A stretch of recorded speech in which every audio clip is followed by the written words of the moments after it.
नमस्कार। हमारे free unique law classes Shri Ganganagar में आपका स्वागत है। आज हमें काफ़ी दिनों से जो इंतज़ार था, जिस वैकेंसी का हमें काफ़ी दिनों से इंतज़ार चल रहा था या हमारे को काफ़ी टाइम से वेट करना पड़ रहा था, कोविड के कारण से जो वैकेंसी पहले आई थी वो क्या है पोस्टपोन्ड कर दी गई थी और अब आज आखिरकार क्या है इनको ऐड करके निकाल ही दिया है कि राजस्थान हाईकोर्ट जोधपुर ने जो नई वैकेंसी निकाली है आज राजस्थान जुडिशियल सर्विसेज जो निकाली गई है वो बहुत ही बच्चों को इंतजार करवा रही थी और उनको में एक तरीके का नया उत्साह आया है कि अब कम से कम 120 जो नए जजेज हैं वो हाई कोर्ट को मिल जाएंगे। अब जो 120 जजेज जो नए लगेंगे वो हाई कोर्ट को क्या है एक कार्य में सहयोग करने के लिए लगेंगे। तो उनकी वैकेंसी किस प्रकार से है, क्या क्वालिफिकेशन होगी, क्या क्या सिलेबस है, ये सारी बातें क्या है आज हम डिस्कस करने वाले हैं। तो सबसे पहले हाई कोर्ट उच्च न्यायालय जोधपुर ने ये वैकेंसी निकाली है और ये कैडर क्या है इसका सिविल न्यायिक संवर्ग में सीधी भर्ती हेतु प्रतियोगी परीक्षा 2021 यानी 2021 में जो वैकेंसी निकाली गई है ये किस तरीके से है, ये किस तरीके की वैकेंसी है। तो ये जो पॉइंट नंबर 1 कह रहा है कि ये 2010 में जो संशोधित अमेंडमेंट किया गया है इसमें जो वेतनमान क्या होगा, इस कैटेगरी का जो वेतनमान है वो 27,700 है क्या है इसका वेतनमान है। और इसमें जो 120 यानी 120 या 120 पदों के ऊपर भर्ती निकाली गई है जो किस प्रकार से है 2020 की 89 प्लस 21 में 31 पोस्ट हैं, दोनों को ऐड करके मिला करके देखें तो ये 120 पोस्टें बनती हैं। इसके बाद में जो आगे पॉइंट दे रखा है ये दे रखा है कि ऑनलाइन एप्लीकेशन किस प्रकार से भरे जाएंगे। ऑनलाइन एप्लीकेशन है वो भरने का तरीका बड़ा सावधानी पूर्वक भरना है और इसके संबंध में जो रिक्तियां हैं वो किस प्रकार से होंगी, यानी जो वैकेंसीज हैं वो 89 और प्लस 31 है तो दोनों का क्या है अलग अलग दिखाया गया है। जनरल के लिए क्या है 35 और प्लस 14 ये दोनों क्या है प्लस होकर के निकली है यानी 35 प्लस 14। इसी प्रकार से एससी कैटेगरी के लिए 14 प्लस 4 यानी 18 पोस्टें एससी के लिए है और एसटी के लिए क्या है 10 प्लस 3 पोस्टें यानी टोटल 13 पोस्टें हैं वो एसटी की होंगी। ओबीसी के लिए क्या 18 प्लस 6 पोस्ट है। इसी प्रकार से ईडब्ल्यूएस का कोटा भी क्या है अभी से ही इन्होंने पहले से ही डिसाइड कर दिया है। काफी क्या इसमें इकोनॉमिक बैकवर्ड क्लासेज हैं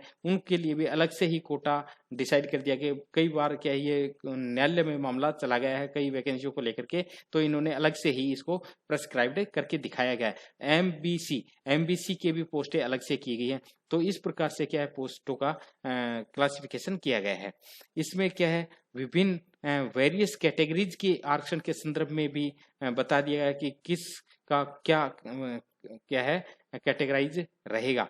इसके संबंध में विभिन्न वर्गों के प्रमाण पत्र संदर्भ में बताया कि कास्ट अगर कोई कैटेगरी रिजर्व्ड कैटेगरी है तो वो संबंधित जो एथोराइज अथॉरिटी है वो क्या करेगी उसका कास्ट सर्टिफिकेट पेश करेगी तो उसको रिजर्वेशन का लाभ मिलेगा। और अगर दिव्यांगजन है कोई भी क्या हैंडीक्राफ्ट है तो हैंडीक्राफ्ट है वो अपना सर्टिफिकेट जारी करेगा तो उसको भी लाभ दे दिया जाएगा। इसके बाद में ये सारे क्या है दिया महिलाओं से संबंधित मैटर है और डेथ सर्टिफिकेट है तो ये करेंगे।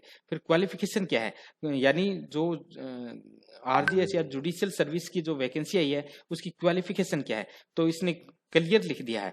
क्वालिफिकेशन में लिखा है कोई भी अभ्यर्थी सेवा में भर्ती के लिए तब तक पात्र नहीं होगा जब तक कि वह भारत में विधि द्वारा स्थापित अथवा अधिवक्ता अधिनियम 1961 के अधीन इस रूप में मान्य किसी विश्वविद्यालय की विधि स्नातक उपाधि धारित न करता हो। यानी कुल मिलाकर के क्या कराया यानी जो एलएलबी है एलएलबी प्लस क्या होनी चाहिए एलएलबी पास आउट होना चाहिए। एलएलबी पास आउट होगा वही क्या है यहाँ पे क्वालिफाइड माना जाएगा। फिर सेकंड जो पॉइंट क्या कह रहा है, प्रत्येक अभ्यर्थी को, प्रत्येक जो एप्लीकेंट है या जो अभ्यर्थी है उसको क्या है लोकल लैंग्वेज की जानकारी होनी चाहिए। जो देवनागरी लिपि में लिखी हुई हिंदी भाषा का उसे नॉलेज होना चाहिए, अर्थात बोलियों का जो रूढ़ी है या रीति रिवाज है, कस्टम एंड यूजेज हैं, उसका नॉलेज भी होना चाहिए। फिर नोट डाल के इसने क्या कहा है कि अंतिम सेमेस्टर या अंतिम सेमेस्टर में है या अंतिम वर्ष में है, वो व्यक्ति भी क्या है इसमें क्या है आवेदन कर सकता है। तो इसका मतलब क्या हुआ, इसका मतलब ये हुआ कि जो LLB first year, second year और थर्ड ईयर में है, अगर एक्सपीरियंस के रूप में क्या है एग्जाम दे सकते हैं। थर्ड ईयर वाला अंतिम वाला है वो ही इंक्लूड हो सकता है, लेकिन वहां पे अगर फर्स्ट ईयर वाला सेकंड ईयर वाला देता है तो एग्जाम दे सकता है, लेकिन वहां पे जब फाइनली जब मार्कशीट इंटरव्यू के टाइम देखते हैं, इंटरव्यू या साक्षात्कार के टाइम या जो मेन एग्जाम से पहले जो चेक करते हैं, तो वहां पे क्या है वहां पे मार्कशीट उसकी क्लियर होनी चाहिए। इसके लिए ही क्या है फाइनल का उस कोई भी स्टूडेंट है वो एग्जाम दे सकता है, तब तक क्या है उसकी मार्कशीट आ जाती है। इसलिए इन बच्चों को भी इंक्लूड करने का प्रावधान इसमें प्रोविजन डाला गया है। फिर क्या है यानी शारीरिक उपयुक्ता, फिजिकली फिटनेस का एक सर्टिफिकेट, कि ऐसे व्यक्ति को जो अनसाउंड माइंड है उसको अपॉइंटमेंट नहीं दी जाएगी, यानी शारीरिक रूप से स्वस्थ होना चाहिए उसी व्यक्ति को क्या है अपॉइंटमेंट दी जाती है। फिर नेशनलिटी, यानी जो राष्ट्रीयता कहाँ की होनी चाहिए, राष्ट्रीयता उसको भारत की या इंडिया की होनी चाहिए। इंडिया का नागरिक है वही अप्लाई कर सकता है, यानी विदेशी नहीं कर सकता, ये यहाँ पे देखना।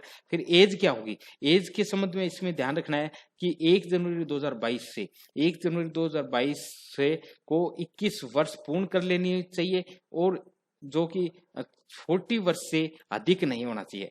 1 जनवरी 2022 को क्या है 21 वर्ष का पूर्ण कर लिया होना चाहिए, और 40 वर्ष से अधिक का नहीं होना चाहिए। अगर वो SC ST OBC का है तो अलग अलग क्या है उसका रिजर्वेशन दिया गया है। तो SC ST है तो 5 ईयर का क्या है उसको रिजर्वेशन कोटा मिलेगा, तो ये इसमें दे रखा है। फिर चरित्र क्या है उसका अच्छा चरित्र का होना चाहिए, यानी प्रधानाचार्य अकादमिक है उसका क्या चरित्र उसको पेश करना होता है। फिर परीक्षा शुल्क क्या होगा, यानी इसकी परीक्षा शुल्क या फीस क्या होगी, तो फीस क्या है यहाँ पे जो जनरल कैटेगरी है उसको 1000 रुपये या 1000 रुपये का शुल्क लगेगा।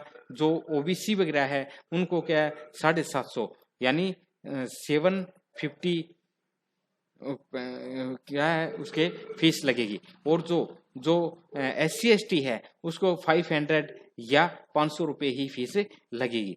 इसके बाद परीक्षा शुल्क की वापसी किसी तरह की ये कोई क्लेम करना चाहे तो वो क्लेम नहीं होगा।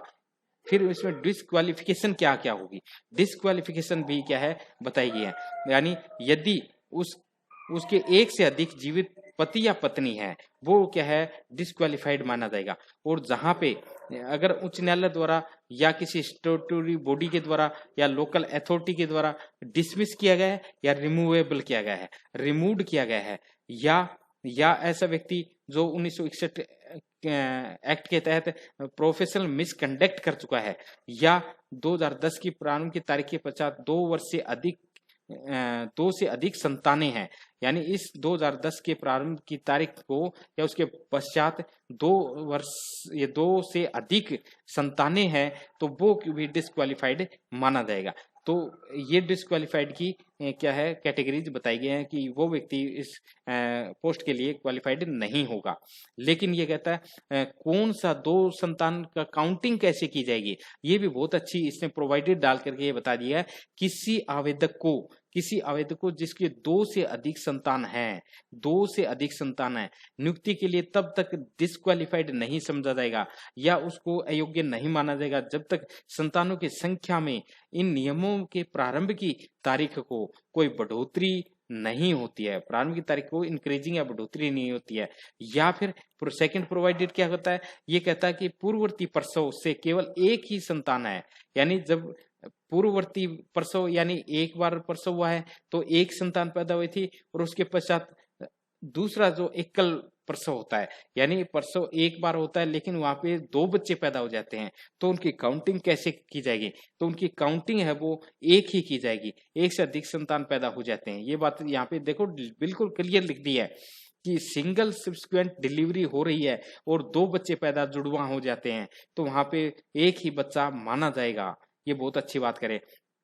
प्रोवाइडेड क्या करा, किसी अभ्यर्थी की संतान की कुल संख्या की गणना करते समय ऐसी संतान को नहीं गिना जाएगा जो पूर्व के प्रसव से पैदा हुई हो और निःशक्तता से ग्रसित हो, यानी पहले से यानी है और वो किसी प्रकार के डिस्क्वालिफाइड संतान है तो उसको भी काउंट नहीं किया जाएगा। तो ये तीनों ही प्रोवाइडेड क्या है, बहुत ही इंपॉर्टेंट प्रोवाइडेड है, यानी वैकेंसी में अपॉइंटमेंट होने के लिए। तो ये अच्छे क्या है प्रोवाइडेड है, तो इनको इंक्लूड किया जाएगा। फिर क्या है, इसका सिलेबस क्या होगा? सिलेबस क्या है, यानी मेन एग्जाम होगा और प्री एग्जाम होगा। मेन और प्री में किस तरीके से होगा यहाँ पे बता दिया गया है। ये देखो यहाँ पे कह रहा है कि 70% जो प्री होगा, प्री एग्जाम में 70% तो लॉ से होगा और 30% है वो हिंदी और इंग्लिश के क्वेश्चन आएंगे, हिंदी और इंग्लिश के क्वेश्चन आएंगे। इसका मतलब क्या, यानी यहाँ 15-15 यानी 70 क्वेश्चन तो लॉ के आएंगे और 15-15 30 क्वेश्चन क्या हिंदी और इंग्लिश के आएंगे। तो इसमें ये क्लियर कर दिया। फर्स्ट पेपर लॉ का और जो सेकंड हिंदी प्रोफेसरी या हिंदी में क्या क्या आएगा, हिंदी में जो टॉपिक दे रखे हैं शब्द रचना, शब्द प्रकार, शब्द ज्ञान, शब्द शुद्धि, व्याकरण कोटियां, वाक्य रचना, वाक्य शुद्धि, विराम चिन्हों का प्रयोग, मुहावरे और पारिभाषिक शब्दावली का प्रयोग किया जाए। इंग्लिश में tense, article, phrasal verb, active passive voice, coordination, direct and indirect, modal expression वगैरह और एंटोनमी और सिनोनिमी वगैरह आएंगे।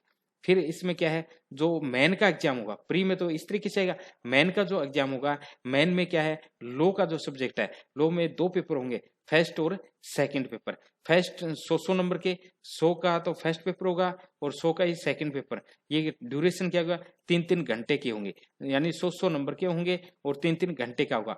लैंग्वेज का जो पेपर होगा, लैंग्वेज का फर्स्ट पेपर जो हिंदी आएगी, हिंदी में जो आएगा वो 50 नंबर का ऐसे आएगा, 2 घंटे का पेपर होगा।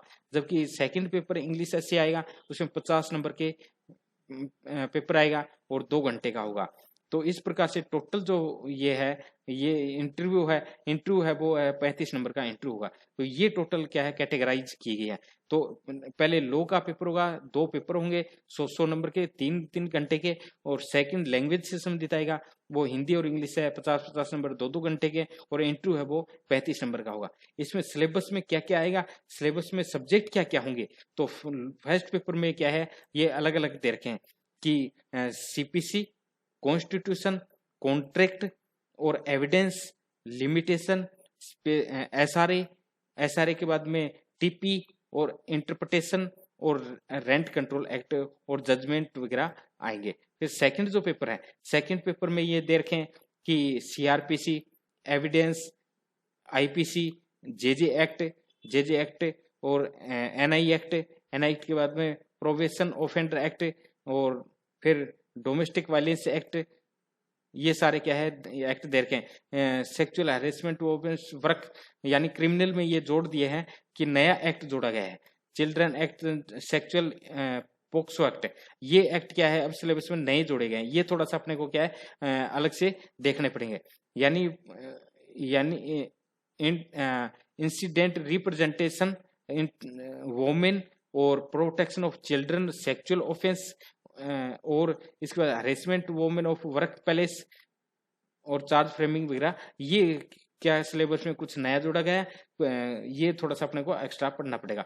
लैंग्वेज से संबंधित मेन में क्या है, पेपर फर्स्ट ऐसे टाइप आएंगे, ये अपने सिलेबस में देख लिया है। तो इस तरीके से क्या अपना को सिलेबस डिसाइड या प्रेस्क्राइब्ड किया गया है। और ऑनलाइन आवेदन यानी फॉर्म कहाँ कब भरे जाएंगे, तो ये क्या है, तिथि इसकी क्या निर्धारित की है, 30 जुलाई से स्टार्ट होकर के 31 अगस्त तक क्या है चलेगा। 30 जुलाई से लेकर के 31 अगस्त लास्ट डेट होगी और इस तरीके से अपने को क्या है एग्जाम फॉर्म कहीं भी जो ई मित्र है वहां जाकर के आप भरवा सकते हो। तो इस प्रकार से क्या है ये सिलेबस वगैरह दे रखा है और निर्धारित टाइम और समय के ऊपर ही क्या है आपको जो एडमिट कार्ड जारी किया जाएगा वहां जाकर के आपको एग्जाम दे के आना है। तो ये क्या इस तरीके का सिलेबस वगैरह ये डिसाइड कर रखा है। तो ये बहुत ही अच्छी वैकेंसी है राजस्थान में, अच्छे एक ओहदे वाली अच्छी वैकेंसी है। तो इस तरीके से आपको क्या है इसका एग्जाम फॉर्म भरना है। अगर आप इसको में क्वालिफाइड कर रहे हो या इस एग्जाम को देने में इंटरेस्टेड हो तो बिल्कुल आप एग्जाम दीजिए। और आगे मिलते हैं अगले एपिसोड में, अगली क्लास में। थैंक यू, धन्यवाद।